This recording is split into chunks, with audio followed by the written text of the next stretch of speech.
This Choircast podcast is brought to you by Honoring the Journey, hosted by me, Leslie Neese, a former Christian radio host, speaker and writer, and contestant on Survivor China, known as Sister Christian. Since then, I've been deconstructing my theological beliefs, and Honoring the Journey offers you deep and meaningful conversations about all things faith and deconstruction. We also dive into different faith practices, ideas, and ways to connect with the divine without religious baggage. Subscribe to Honoring the Journey, and let's honor someone's journey together today. Western Christianity has spent the last 2,000 years telling everyone they're separated from God. This is Not Church with John and Nat Turney and Bethany Shea. Hello. Welcome back to the podcast. I am your host. I was trying to think of something clever to say, and it just wouldn't come. I am your... bearded barista host. There we go. I'm your bearded barista host. My name is Nat. I'm with my brother John. Say hi, John. Hi, John. And this is the podcast that we call This Is Not Church, because if it was church, you would have left by now. You'd have been, if you're smart, you would have just clicked off right away. But hey, if you're here for sort of unchurchy church stuff, stick around because we got some cool stuff. John and I are always very, very fortunate to find really, really interesting people to interview and talk to. And so today is no exception. We are joined by Aaron Higashi. He's a public Bible scholar with a PhD in biblical interpretation from Chicago Theological Seminary. He writes Bible commentaries, including 1st and 2nd Samuel. I'm sorry, unless you're Trump, and this is 1 and 2 Samuel. Is that a low blow? Seems like a cheap shot. No, that's... 1st and 2nd Samuel for normal people, a guide to prophets, kings, and some pretty terrible men. I'm adding that to my reading list, by the way. Oh, great. Yeah. It seems like there were a lot of those terrible men. And he answers Bible questions on Instagram at his handle, which is AB Higashi. The latest book is called Serving Up Scripture, How to Interpret the Bible for Yourself and Others. Welcome to the podcast. Aaron, how are you today? I'm doing great. I'm so happy to be here. I like not a church. That's right. A wonderful place to be.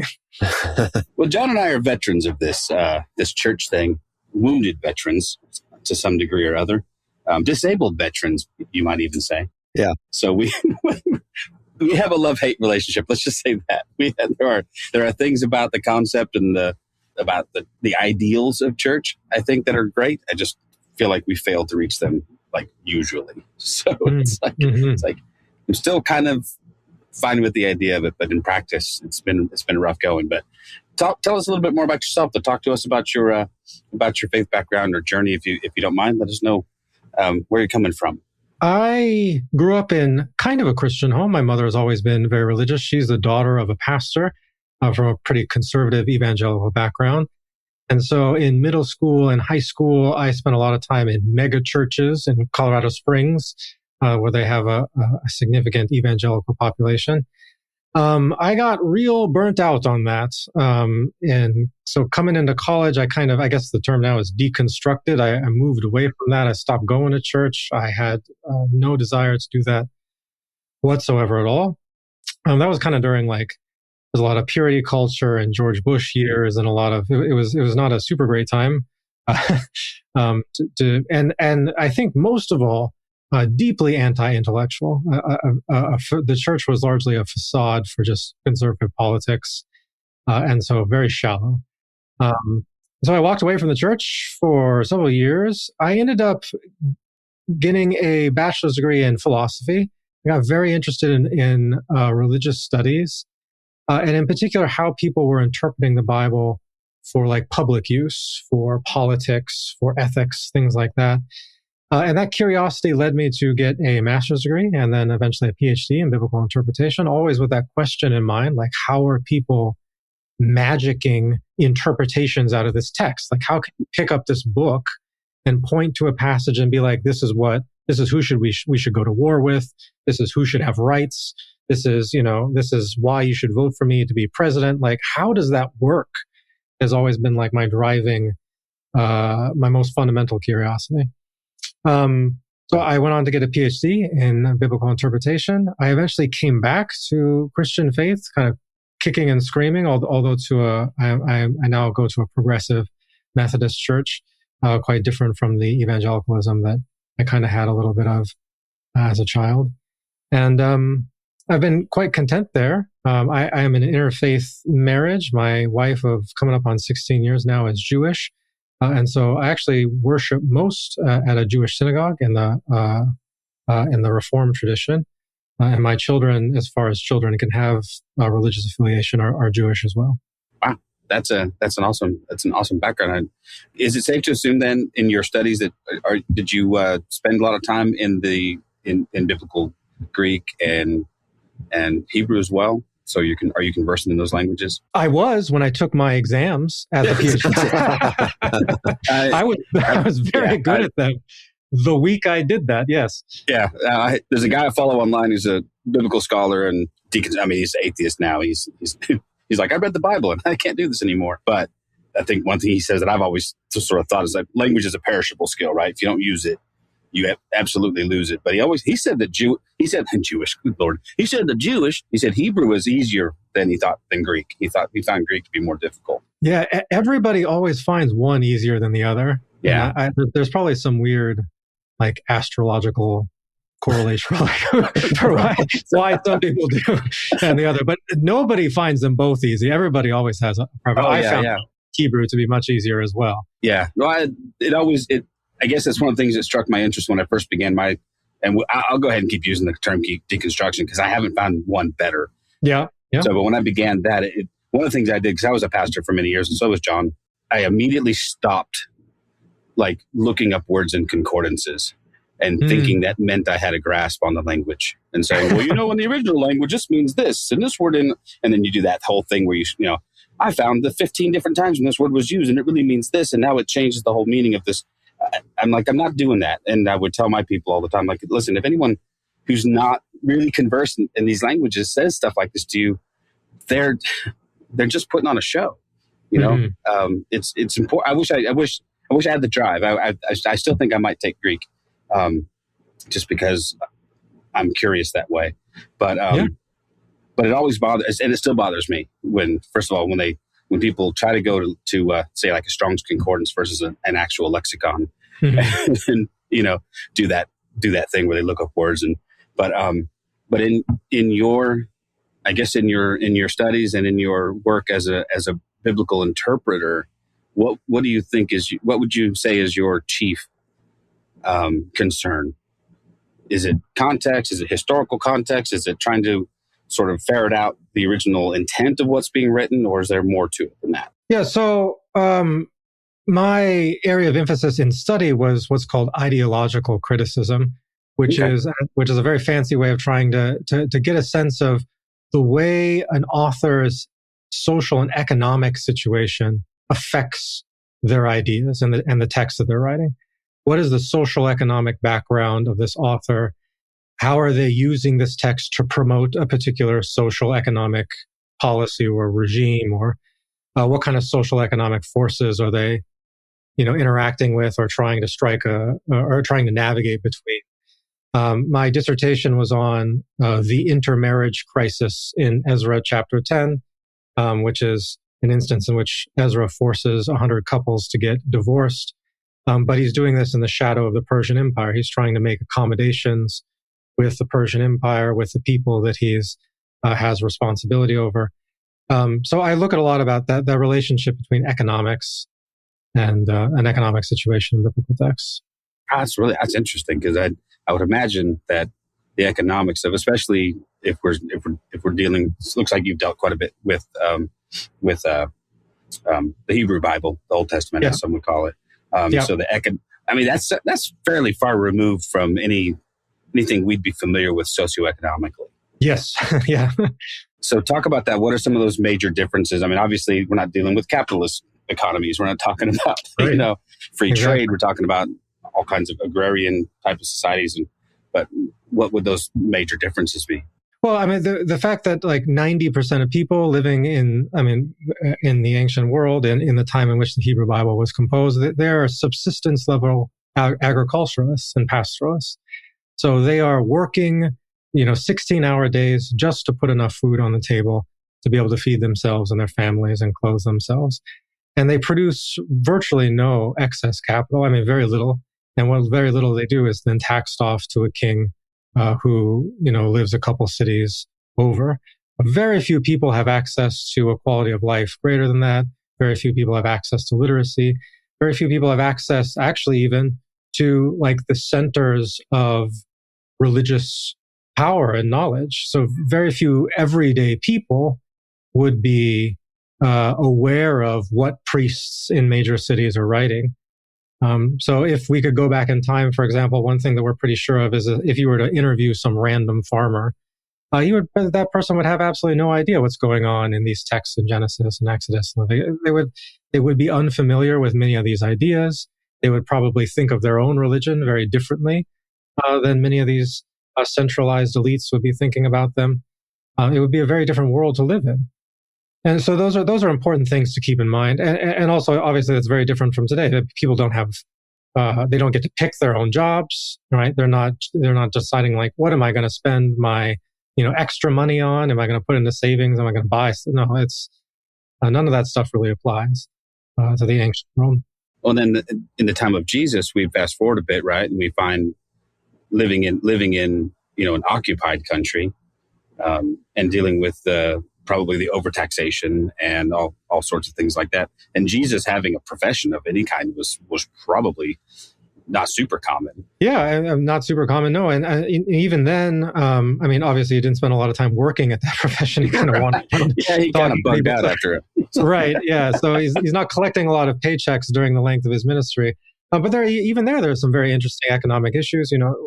Most biblical scholars, I think, say that his early ministry was supported by relatively wealthy women who were around them, because it was kind of commonplace for women high up in households in the Greco-Roman world to dabble in various religious cults.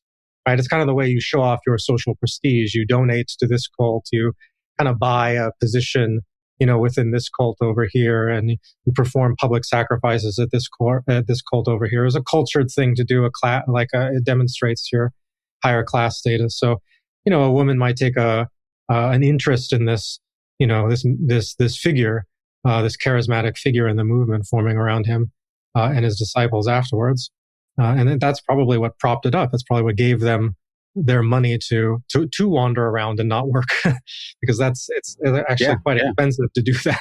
I know we get hints of that. Obviously, if Judas was the treasurer or the keeper of the common purse, as they called him, there was a purse to keep. There was a purse to keep. There were finances coming in. So, let me ask you this then. Then I'm sure John has questions, so I don't want to monopolize. But this, I find this all really, really interesting. So, given the socioeconomic background of the people in both of those eras, right? The writing of the Hebrew Bible, and obviously the couple of exilic times, right, when they're in Babylon, wherever, would be different as well. But how does that shape then the writings of these people? How does it influence, or what kind of lens do they see the world through then? And how does it affect what they're writing? Well, in all sorts of ways. It affects the way they conceive of God. The fact that God is, in some of our earliest stories, associated with storms, for example. Mm-hmm. Like in Judges chapter 5 in the Song of Deborah, God is associated with storms.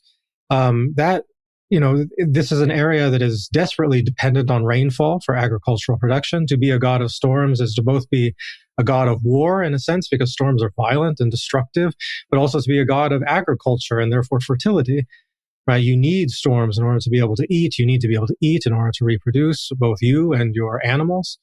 So when we see like storm deity language, it seems kind of strange to us. We don't, in Western industrialized society, we storms are just inconvenient. If they're anything at all, or maybe they're pretty on occasion or something like that, but it doesn't really we're not dependent on them. Right. But for, a person living in ancient Canaan, that's to be a god of storms is to be like the most important of deities. What else do you need to survive except storms?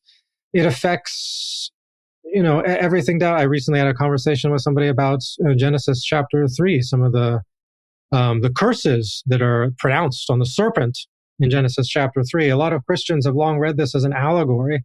The serpent is going to bite at your heel. You're going to crush the heel, and your seed is going to overcome the serpent. And they read this as an allegory. Well, this is all about Jesus. It's a prophecy about overcoming the devil and stuff. It's literally just about a snake. If you were living 3,000 years ago and snakes were like actively killing people on farms that you had to farm in order to survive, snakes would be the most terrifying thing in the world. Right? You can't see them coming, can't keep them out with a fence, can't fight them. They're going to bite you, you're going to die. Right. right? So it'd be terrifying. But I can't even tell you the last time I saw a snake outside a zoo, right? So I have no fear of this curse, right? But people then would be overwhelmed with the fear of this curse. And so, I mean, that's a difference in the fundamental economic class of the people who are producing and then reading the text much, much later. And we make mistakes like this all the time in the way that we read text because we can't relate to what's happening in them. Yeah, I've often wondered about that. There's all kinds of stories in the ancient world, especially mythologies and stuff that rise up to explain why things are the way they are. Why does a snake crawl out its belly? Well, here it is. He was cursed from the beginning because he did this. And then, I think you're right. I think we make a mistake when we try to make more out of those things than is there. That's interesting to me to wonder about. I mean, I see snakes all the time, so, but I'm not afraid. I work out in West Texas in the desert, and I've lost track of how many. John lives on a mountain, and he cohabitates with rattlesnakes. But he also you've tamed them. You've broken the curse. Congratulations. He doesn't crush their heads. He murders them with a gun. That's another reason you don't go to John's a murderous. He's a murderous bastard. The double-barreled shotgun is a solution to that. Well, it's really strange because we just had this conversation. I was talking to my wife and my son, and I'm like, he hikes and does all this stuff, and he sees snakes from time to time, but our response these days is go, man, I get bit by a snake, I better get to the hospital pretty quick. I'm probably not going to die. It's not, but there are parts of the world still where, venomous snakes are a big deal, and you might be hours and hours from any kind of medical intervention. So, but yeah, I wonder too, I'm off topic. I'll go back to the kinds of relationships that people had in the ancient world with, I don't even want to say employers because that seems anachronistic to call them employers, but the people for whom they toiled. Those kinds of relationships were, if they weren't actual master or slave, they were analogous, wouldn't you say? Does that translate then into how they might have viewed God then? Does they view God in the same way as a taskmaster of sorts and a demanding deity? Yeah, I think so. I mean, that's true in every sense. I mean, obviously there's slavery, quite a bit of slavery in the ancient world, both in the stories in the Hebrew Bible and in the New Testament. The Hebrew Bible and New Testament both endorse slavery repeatedly in legal codes and in moral instruction. Slavery as an institution is never challenged in the Bible. There are occasional attempts to maybe make it nicer in some ways or for limited groups of people. But none of this is consistently held. It's always ad hoc for this group here and that group there. It's a combination of, it would be very difficult for them to think of another way to arrange, to have economic relations. And also the people writing these texts are the people most likely to benefit from slavery as well in their own local context. So both of those things are pretty big obstacles for them to imagine a world differently. But then this feeds into their conception of God. One of to call God Adonai, Lord, is a title that you would address somebody who is a master, an owner, an enslaver. Similarly with Baal.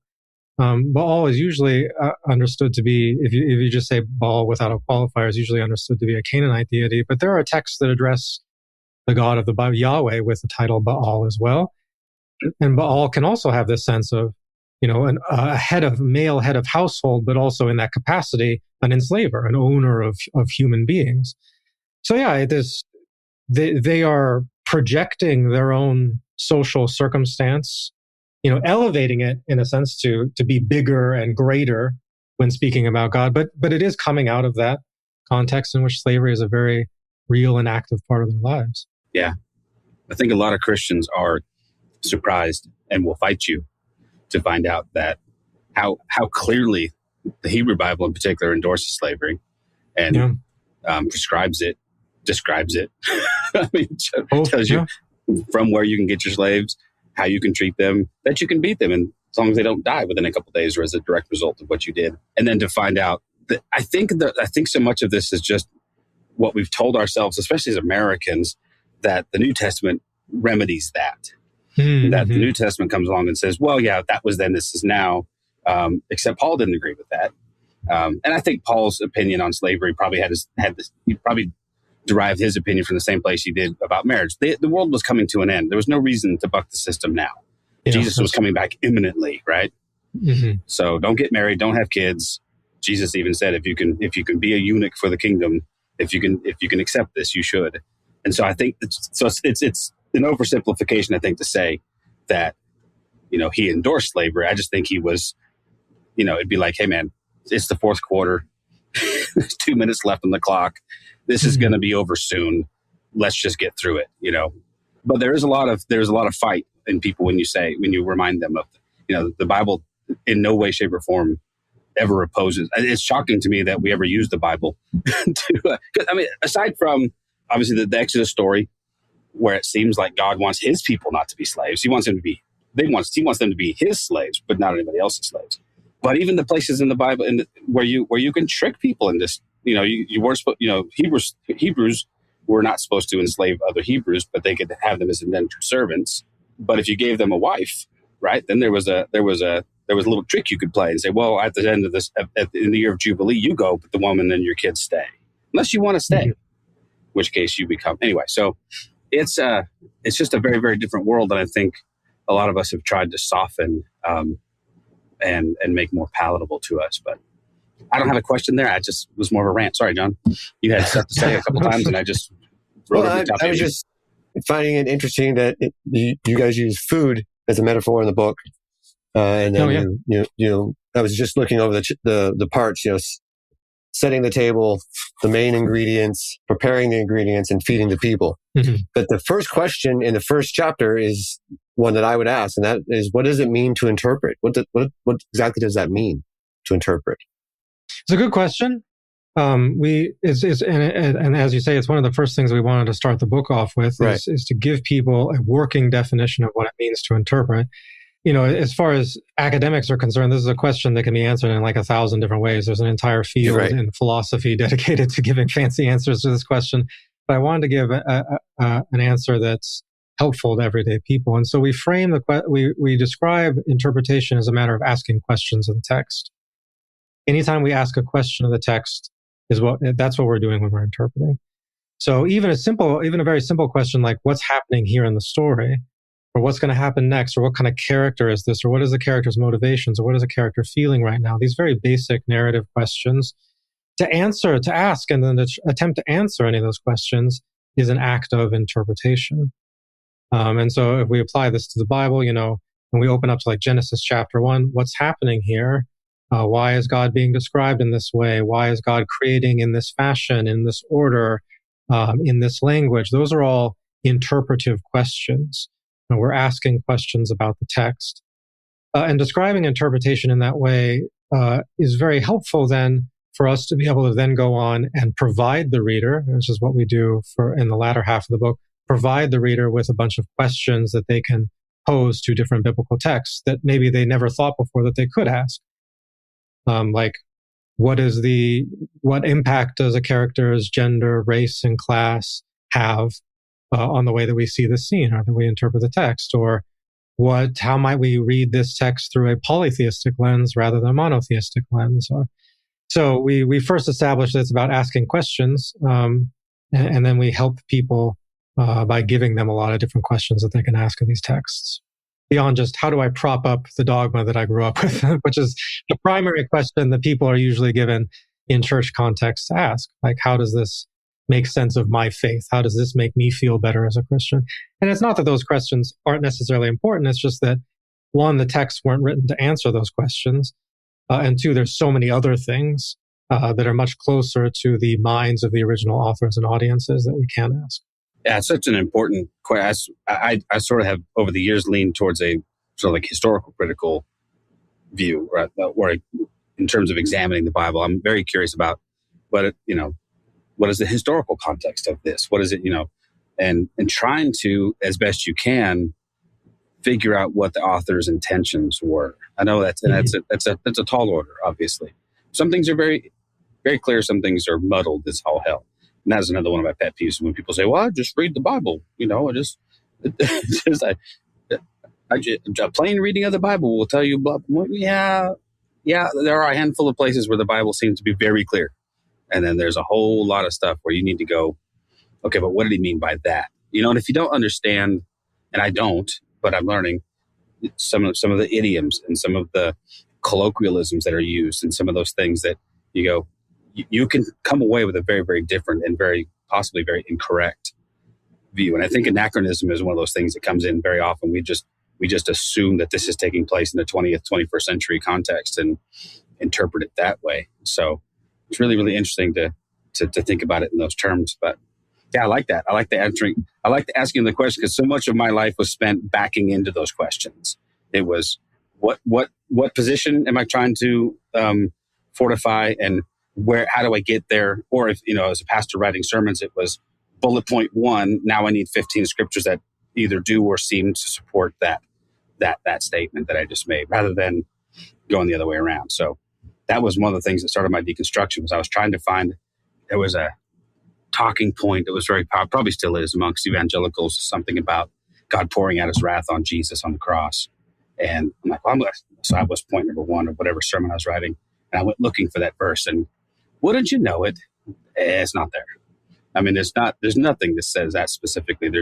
And that sent me down a rabbit hole of like, I wonder how many things I've said over the years that I've either got the wrong, biblical passage to back it up, or there just isn't one to back it up. But yeah, very, very interesting. I love that approach to all of this stuff. So in the new book, talk us through sort of the late. You said the first half is sort of defining what it is you're going to do, and the latter half is maybe some practical help with how to do that. Yeah, so there are 4 parts of the book. And, okay, cool.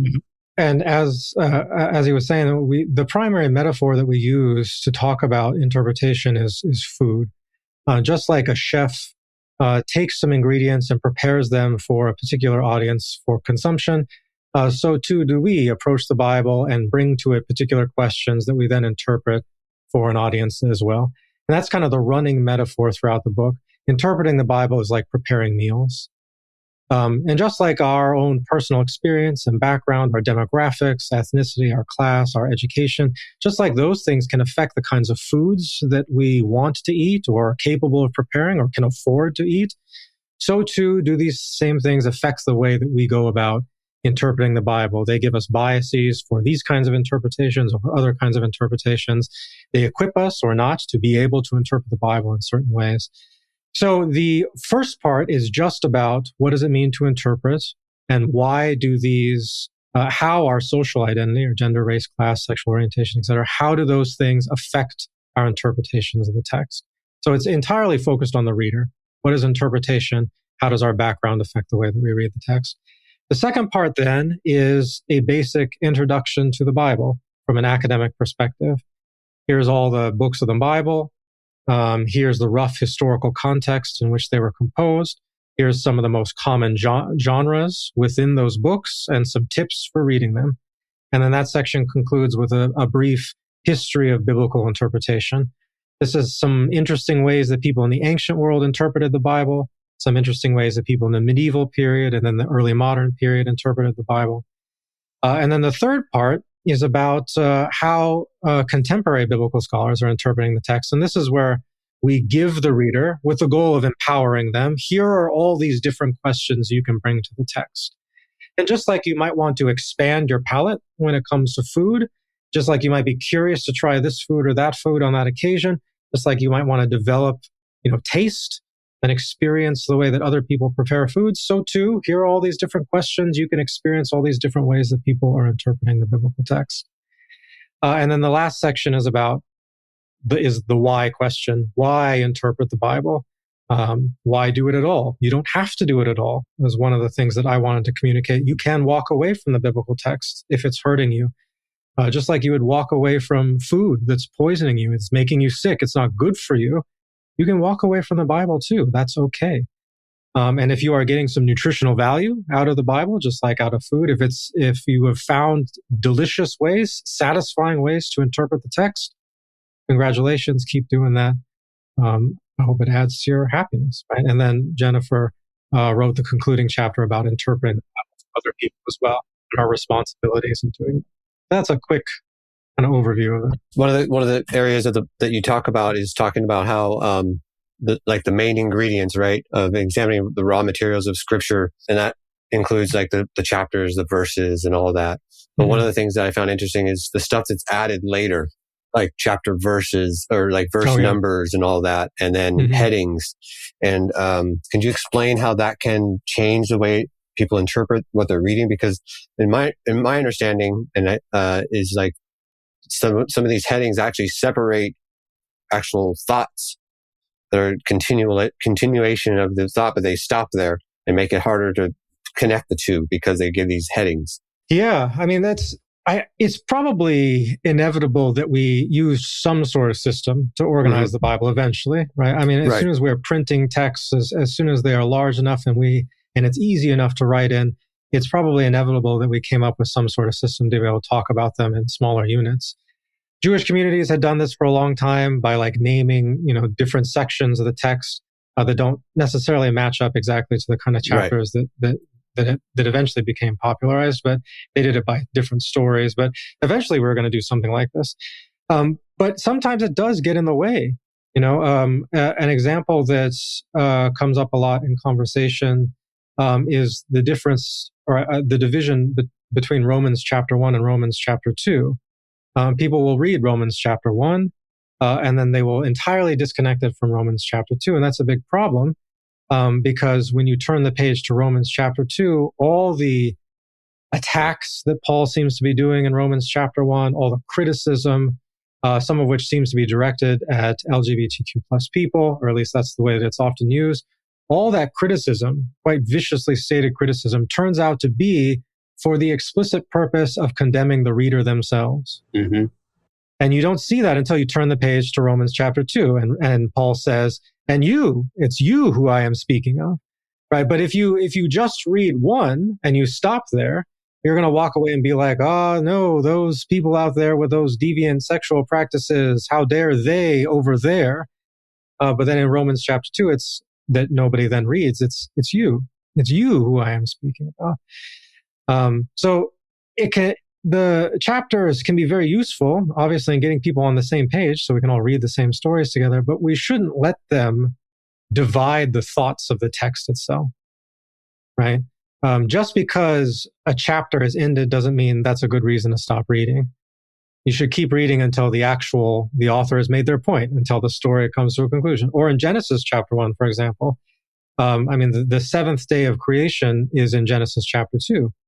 So, that all goes together. That week of creation goes together.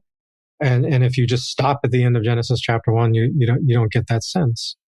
So there are lots of places where that can be a bit of a problem. And it's another thing that makes it more difficult, especially for modern readers, to read the texts as the stories they actually are.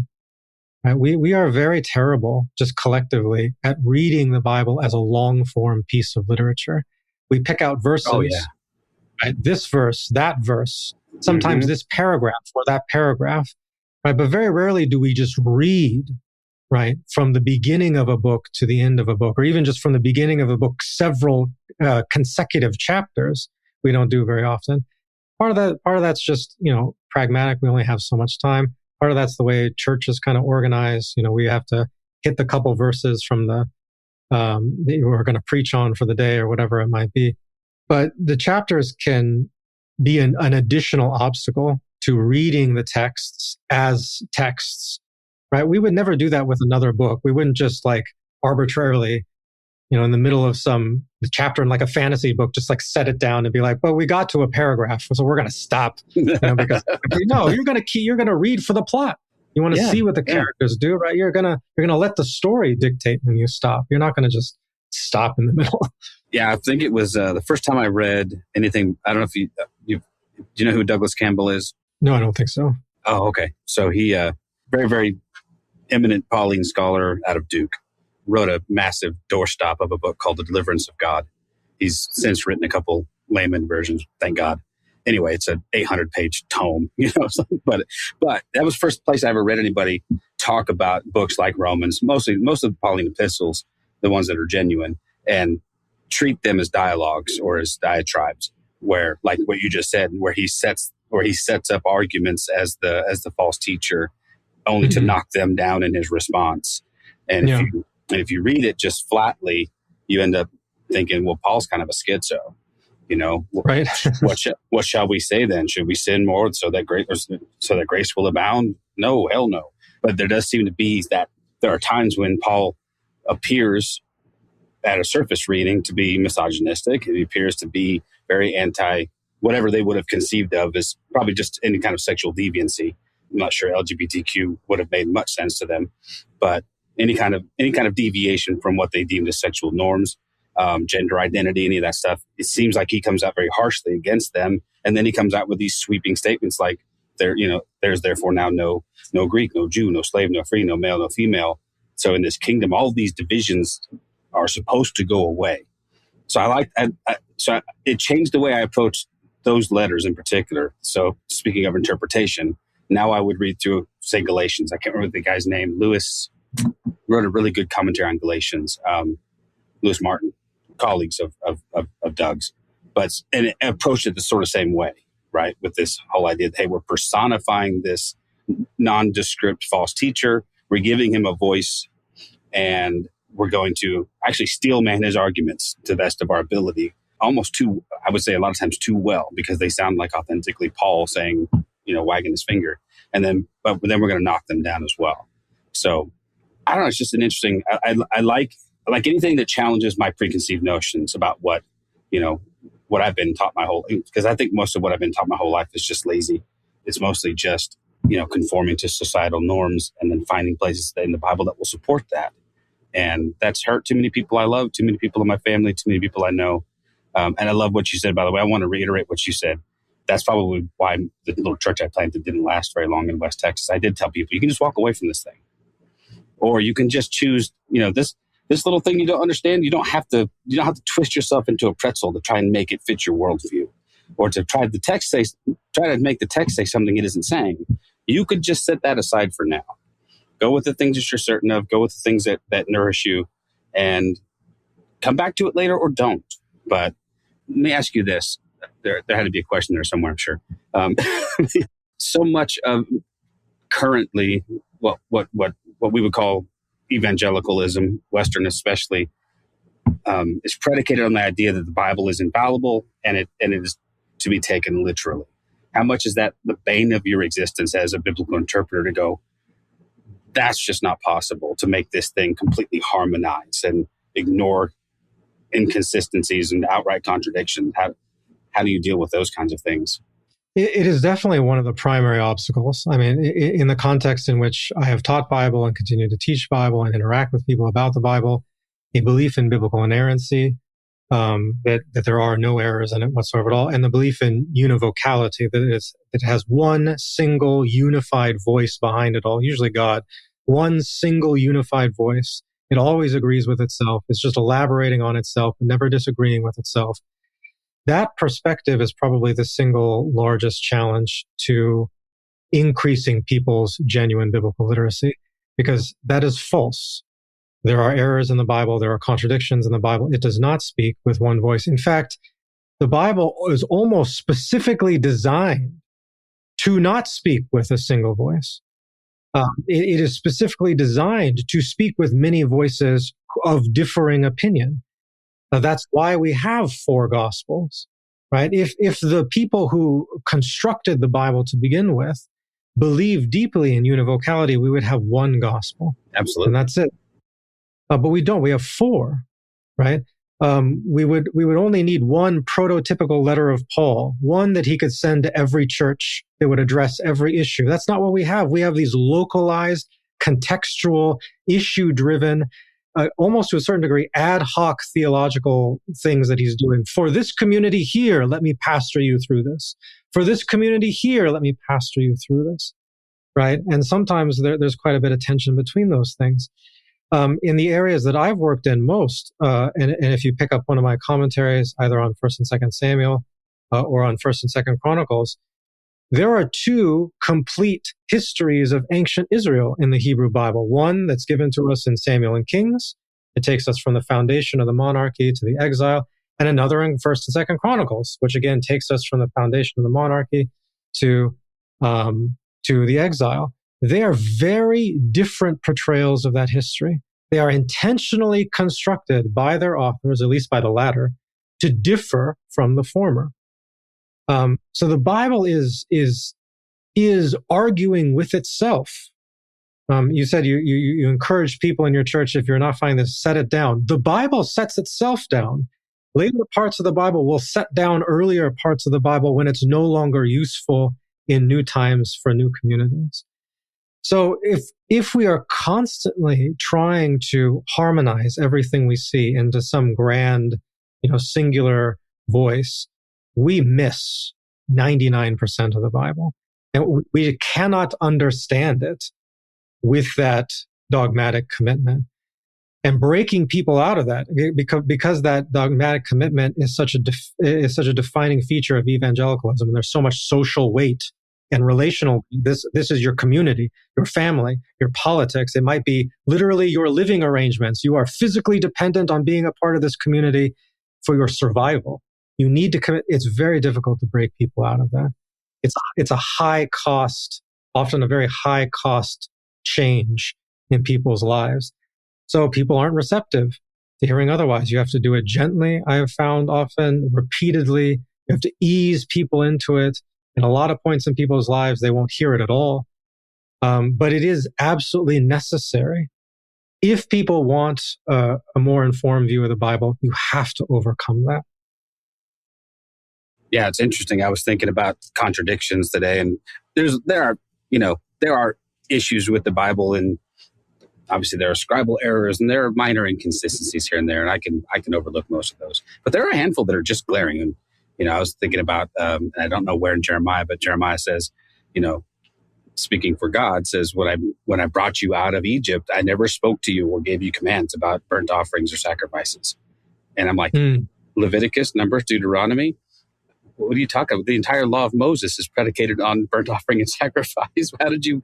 And I don't know, maybe that's too big a question but how would you or could you harmonize that and say, how can Jeremiah so starkly contradict what we have from the Exodus narrative, from what Moses gives on Mount Sinai to all of the Levitical law codes that are predicated on a priestly tribe that would administer sacrifices and offerings?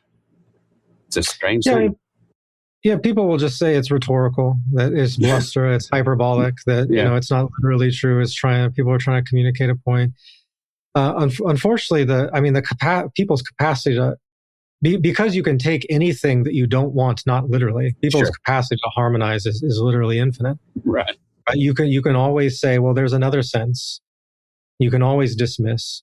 Yeah. You can always alter. That's part of the nature of interpretation. You can always just look at a different sense of the text. Like a prism, if you don't like the color that it's showing you, just turn it a little bit. Sure. Right? That's it. That's all you got to do. Right? So, and that's another reason why it's very difficult to persuade people that there are contradictions, because there are very few that are just like blunt force. It says X on this page, it says Y on that page. Yeah. And when I'm doing like public education on TikTok and on Instagram and stuff, I try and focus on those because those are the most difficult to just try and get away from. Simple numerical contradictions or, statements in order of the sequence of events that are clearly different. Those kinds of things, I think, tend to be the most effective because you can't just do that. Well, he meant it in this sense here, in this sense there. Yeah, it's interesting. When I was a pastor, if I was to preach on that, I would have said something like, well, Jeremiah is speaking to ultimately, God didn't really want that. Sacrifices and burnt offerings were an intermediary step to get us to when Christ would appear on the scene and make this all go away. That's as good as any that I've heard. But and then you get to put Jesus in Jeremiah. So you win twice. It's like I was raised my whole life being told that Jesus fulfilled every single messianic prophecy, and I have come to the point where I don't think he fulfilled a single one, or that a lot of the things that we were told were messianic prophecies are not. They had nothing to do. Isaiah's got has literally nothing to do with Jesus. It's all about the righteous remnant coming out of exile and how they're going to show the glory of God because he saw them through their exile. So all these things but it's so deeply ingrained in us that you're right. I mean, I don't bring it up anymore with people who are too staunchly entrenched because it'll just start a fight. They don't want to hear it. But I mean, it can be as stark as Jesus saying, I have not come to abolish the law, but to fulfill it. And then Paul coming along and saying he has abolished the law and all of its ordinances. And like, one of these things is not like the other. The laws of logic come into play. Mm-hmm. But anyway, it's I just think it's an important work that you're doing. I really do appreciate it. I had a question that popped into my head a little while ago too. And if you don't mind me going back a little bit to food, my understanding is in the ancient world in particular, especially in Eastern cultures, that hospitality was an enormous part of the culture, and violating that hospitality, we're told in, I think it's Ezekiel, isn't it, where when they said that the sin of your daughter Sodom was, is it Ezekiel or Zechariah? Anyway, that's in Ezekiel. Okay, yeah. So we've always been led. We always know what the clever verses are about what had actually happened to Sodom and Gomorrah. But Ezekiel tells us the sin of Sodom was in hospitality. It was not looking after their neighbors. It was becoming greedy and lazy. And I remember the story of isn't there the story of the angels coming into Abraham's camp and being welcomed hospitably was, anyway, how big a role does that play in the ancient world? And even today in Middle Eastern culture, you'll see that that's a huge thing in places like Iran and places like Afghanistan, where you see just the most hospitable people because that's just part of their worldview.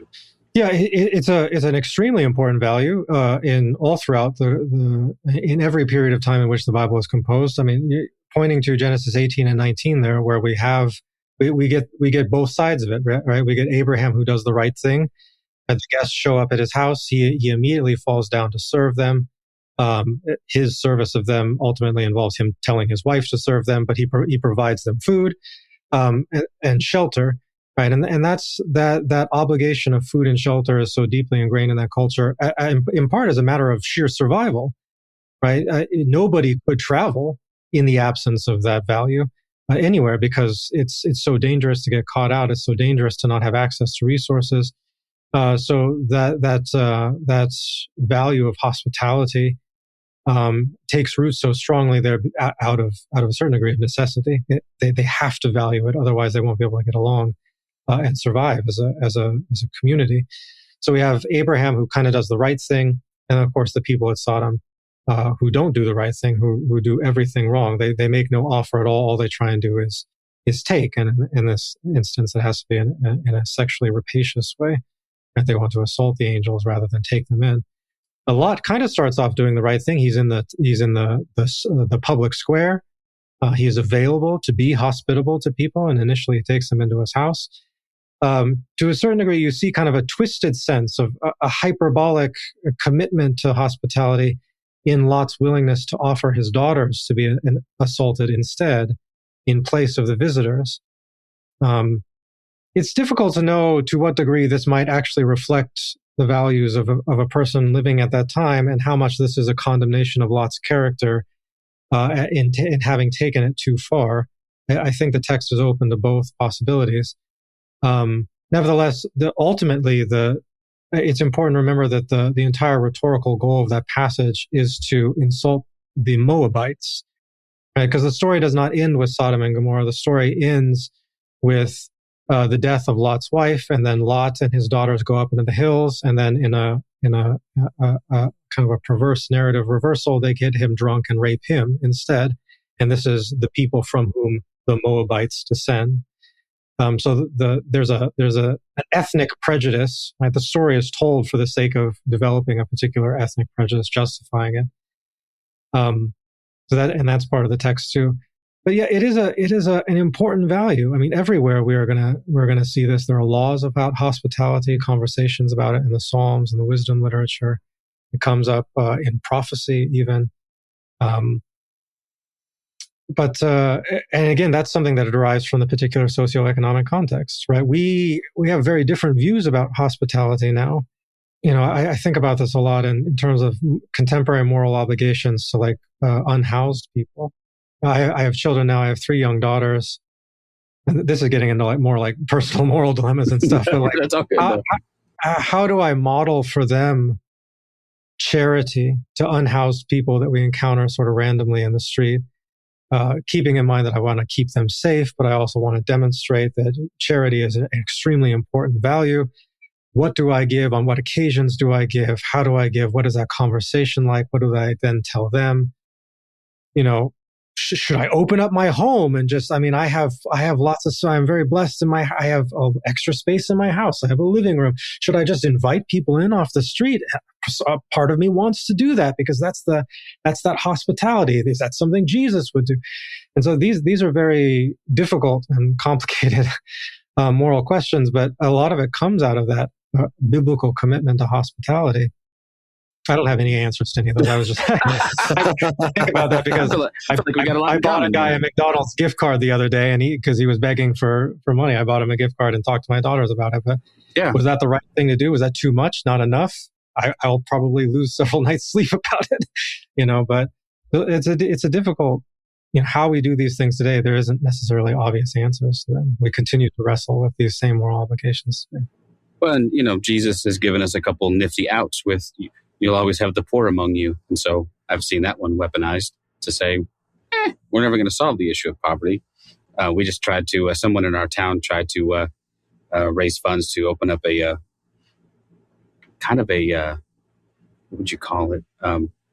Almost like a little neighborhood for unhoused people that would provide them with, safe housing, medical resources, places local in that area to shop. Anyway, just and resources to get them back on their feet if that's what they want, and the outcry was tragic. It was absolutely heartbreaking to see people just not want this in their, and it wasn't even in a residential neighborhood. It was a mile or two outside of town, and there were some legitimate concerns about, hey, well, maybe that's too far out of town, but you don't want it in your neighborhood. So it's trying to find that. John lives in the town we're brothers, the town we both grew up in, has an enormous unhoused problem. And it's almost, and people have tried all kinds of things. That's a difficult one, but it's not one that we should stop just because, we can throw out, we'll always have the poor among us. Yeah, it's true. We'll always have, the mentally ill among us as well, and the addicted but I don't know, the hospitality thing, I'm with you. All my kids are grown now, but we wrestled with that the whole time we were bringing them up. Tried to model for them ways to be generous because we have plenty. Compared to most of the world, we are the upper echelon of wealthy people in the world. So, not to co-opt a Spider-Man thing, but to whom much is given. Anyway, but. The hospitality thing is interesting. I don't know if you've had a chance to see The Odyssey yet. You said you started. Yeah, I haven't got a chance to watch the movie yet. Did you read? It's difficult with little kids. You got to find time. Oh, it's a 3-hour ordeal, and it's really good. I need to go. I'm going to go back and read it again. So I'm not. It wouldn't bother me too much if it deviated from the text a little, but this Zeus's law, as they kept referring to it, which was, I guess, is called Xenia in the Greek world, was this law, this rule of hospitality. And Odysseus is cursed by the gods because to win his war in Troy, he violates that with the Trojan horse. He allows them to, the Trojans bring him into, they bring him inside the city walls, and at that act of hospitality, not really, but anyway, that's how they win the war. And he ends up basically lamenting the fact that he did that. Like, I broke Zeus's law, I violated this law, this value of mine, and this is why I'm paying the price. But I think there's something to that. I do find that sort of golden rule being pretty predominant throughout culture and time. It's not something that's unique to Christianity. So anyway. That's my endorsement for Christopher Nolan's Odyssey. The important part is that it's a good movie. Wish I could have seen it on an IMAX screen, but it was, don't take your kids. It actually was a lot less bloody than I think it could have been. It's not really super bloody, but it's anyway, pretty cool stuff, man. I tell you what, I have appreciated very, very much the conversation, Aaron. Man, like I said, I've got 2 of your books on my Amazon account right now. I can't wait to get it to. This is really like the wheelhouse of where my head has been for the last probably year or so. And I think you provide a fresh perspective on all of this, and so that's very, very intriguing. So I appreciate that. Oh, thank you. I hope you enjoy them. Yeah, absolutely. What was the name of the new book? Remind us one more time.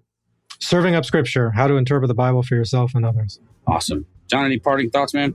No, just thank you for taking the time to have this conversation with us. I really appreciate it. For sure. Thank you for having me. Thank you for listening to This Is Not Church. Be sure to rate and review the podcast on your platform of choice. If you would like to partner with us, visit patreon.com/thisisnotchurch, where you will receive exclusive content such as early access to episodes, videos of upcoming episodes, and live Q&A sessions. Be sure to check out our Facebook group or follow us on Twitter and Instagram. All the links are in the show notes. We'll be back soon with another episode.